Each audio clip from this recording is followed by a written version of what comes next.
Hello respected viewers, my dear students. আজিৰ এই ভিডিওটো হেসকলৰ বাবে যি সকলে এক্সাম দিছে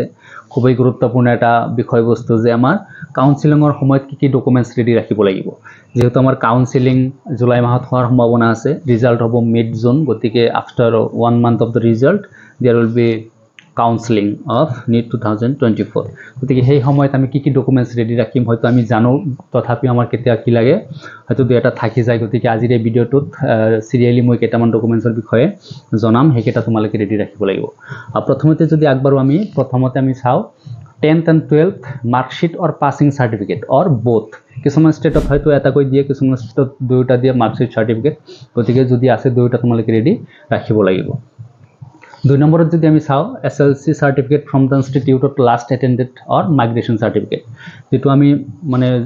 লাস্ট যিখন ইনস্টিটিউশনত পঢ়ো তাৰে পৰা এটা সাৰ্টিফিকেট দিয়ে যে সেই সাৰ্টিফিকেটটো দৰকাৰি বা লাগিব আমি যদি 3 নম্বৰত চাও কি লাগিব ডোমিসাইল অৰ্থাৎ ৰেসিডেন্সিয়াল সাৰ্টিফিকেট বুলি কোৱা হয়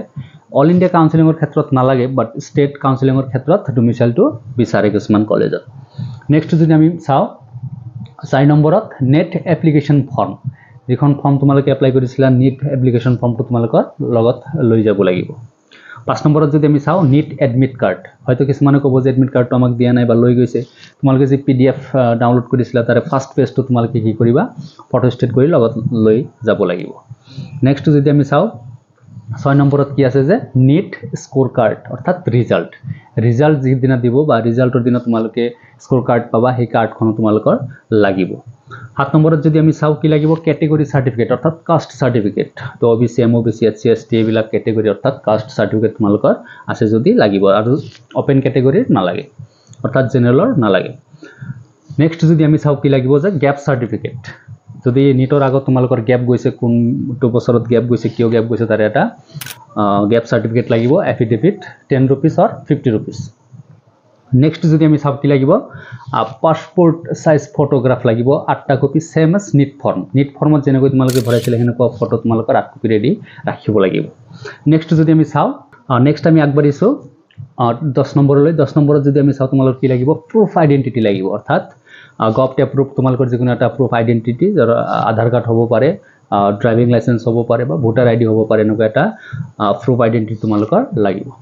নেক্সট যদি আমি চাও সিট অ্যালটমেন্ট লেটাৰ অৰ্থাৎ তোমালোকৰ কাউন্সেলিং হোৱাৰ পিছত যেটো কলেজত তোমালোকে সিট পাবা সেই কলেজৰ পৰা কি দিব এটা সিট অ্যালটমেন্ট লেটাৰ দিব সেই লেটাৰটো তোমালোকৰ লাগিব এডমিশনৰ সময়ত বা কাউন্সেলিংৰ সময়ত এইকেইটা বস্তু তোমালোকৰ খুবই দৰকাৰি এইকেইটা বস্তু তোমালোকে ৰেডি ৰাখিব লাগিব এটা ইম্পৰ্টেন্ট কথা কৈ থাও যে যেতিয়া তোমালোকৰ অলৰেডি অলট হৈ যাব বা কোনটো কলেজত তোমালোকে এডমিশন পাবা যেতিয়া তোমালোকে গম পাই যাবা সেই কলেজৰ ওয়েবসাইটে তোমালোকে ভিজিট কৰিবা ওয়েবসাইটত যোৱাৰ লগে লগে তোমালোকে ধুনিয়াকৈ এই ডকুমেন্টছৰ লিষ্ট বিলাক চাব পাৰিবা তাতে দিয়া থাকিব কি ডকুমেন্টছ লাগিব না লাগিব প্ৰত্যেকটো বিষয় তোমালোকে তাতে জ্ঞাত হ'ব পাৰিবা গতিকে ভাল লাগিলে ভিডিওটো কাইন্ডলি শেয়াৰ কৰি দিবা NEET সম্বন্ধে বহুতো ভিডিও এই চেনেলত দিয়া আছে গতিকে এই ভিডিওৰ ডেসক্ৰিপচনত মই লিংক দি দিম কাট অফৰ এটা ভিডিও বনোৱা হৈছিল হেতু এই ভিডিওটোৰ description of link দিয়া হ'ব তেতিয়া তোমালোকে চাবা আৰু শেয়াৰ কৰিবা আজিৰ ভিডিওত ইমানেই থ্যাঙ্কস ফৰ ওয়াচিং